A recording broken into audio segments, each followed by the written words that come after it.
किसी ने बड़ी कमाल की बात कही है, मैं सही फैसले नहीं लेता, मैं फैसले लेता हूँ और उन्हें सही कर देता हूँ। आइए आपको बताता हूँ ये कमाल की बात किसने कही है। ये बात कही है भारत के रत्न रतन टाटा साहब ने, और ऐसे ही कमाल की बात कही है उन्होंने। हेलो गाइस, मेरा नाम है अमन, आप देख रहे हैं मैसी टॉक यूट्यूब चैनल। आज हम बात करेंगे भारत के टॉप बिजनेसमैन रतन टाटा साहब की, जिनके लिए भारत वाले हम सब चाह रहे थे कि इनको भारत रत्न मिलना चाहिए था, और ये है कि नम्रता से हाथ जोड़ कर कह रहे थे कि भारत रत्न नहीं चाहिए, बंद कीजिए इस तरह के डिमांड करना। कुछ तो बात है जो इन्हें महान बनाती है। आइए हम बात करते हैं इनके सक्सेस होने के बारे में, जो बात इनसे हमें सीखनी ही चाहिए। रतन टाटा साहब से जो सबसे बड़ी बात हमें सीखनी चाहिए वो है बिलीवर बनिए, खुद पर, खुद की सोच पर, और ऐसी बात पर कि आप कमाल कर सकते हैं।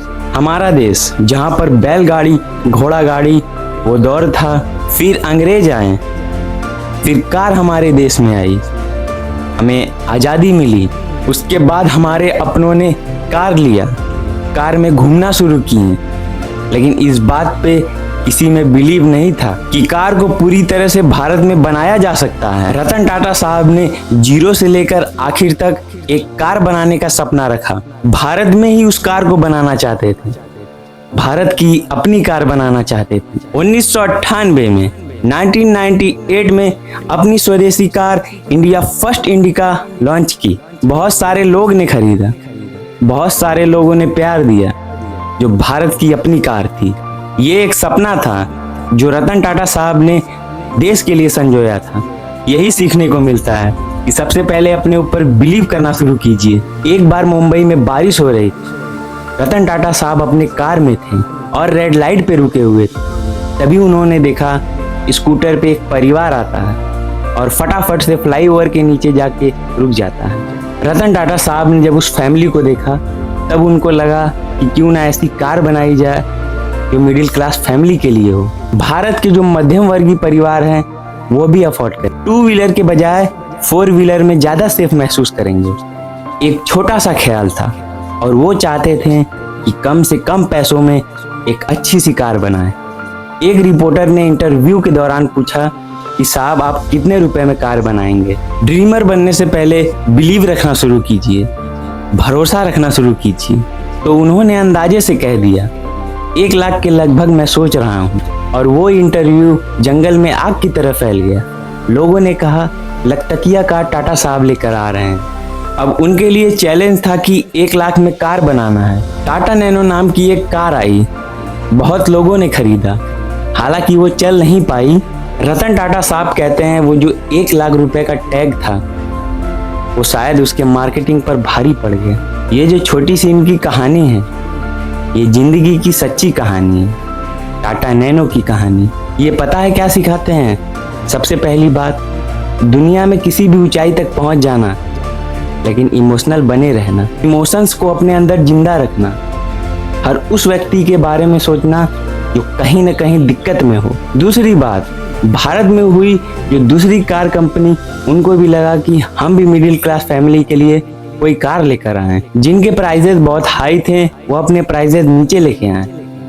मिडिल क्लास फैमिली के लिए जो एंट्री लेवल कार होती हैं वो आने लगी। भारत के लोग उन कार्स को खरीदने लगे और आज उनकी संख्या बहुत ज़्यादा है, और ये सब पॉसिबल हो पाया है टाटा नैनो की कदम की वजह से।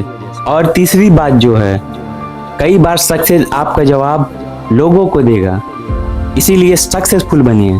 1998 की बात है, रतन टाटा साहब ने इंडिका लॉन्च की थी, जो मैं आपको बता रहा था, भारत की स्वदेशी कार।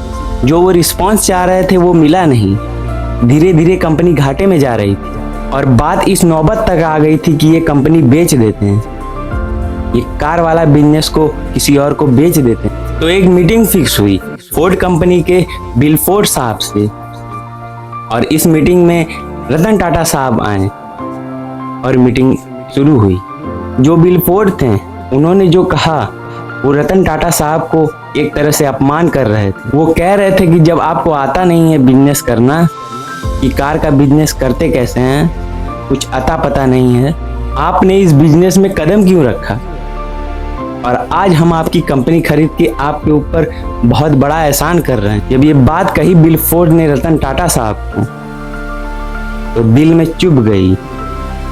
उन्होंने इस डील को कैंसिल कर दिया, कुछ भी नहीं बोले और वहां से चले गए और अपने एम्प्लॉय से कहें हमें जी तोड़ मेहनत करनी है और इसे सक्सेसफुल बनाना। धीरे धीरे समय बदलने लगा और मेहनत रंग लाने लगी और टाटा इंडिका लोगों के घर में पहुंचने लगी। वो कार सक्सेसफुल बनने लगी और फोर्ड जो कंपनी थी वो धीरे धीरे दूसरी तरफ घाटे में जाने लगी, दिवाली होने की कगार पे आ चुकी थी। तब रतन टाटा साहब को लगा कि क्यों ना इनकी मदद की जाए, कुछ उनसे खरीद लेते हैं। और मीटिंग फिक्स हुई बॉम्बे हाउस में बिल फोर्ड और रतन टाटा साहब की। रतन टाटा साहब ने प्रपोजल रखा, ये जो कंपनी है फोर्ड की JLR जो लैंड रोवर और जगुआर बनाती है, कि मैं इसे खरीदना चाहता हूँ। डील फिक्स हो गई। रतन टाटा साहब कुछ नहीं बोल रहे थे। बिल फोर्ड ने अब की बार कहा कि आप हमारी कंपनी खरीद के हम पर बहुत बड़ा एहसान कर रहे हैं। 10 सालों में बिल फोर्ड का जवाब मिल चुका था, इसलिए कोई कुछ बोलता है तो कुछ मत कहिए, सक्सेसफुल बनिए। ये जो सफलता होती है, सफलता बहुत ज्यादा शोर मचाती है। आपको कुछ कहने की जरूरत नहीं है। जिंदगी में अप्स एंड डाउन आते हैं तो आने दीजिए।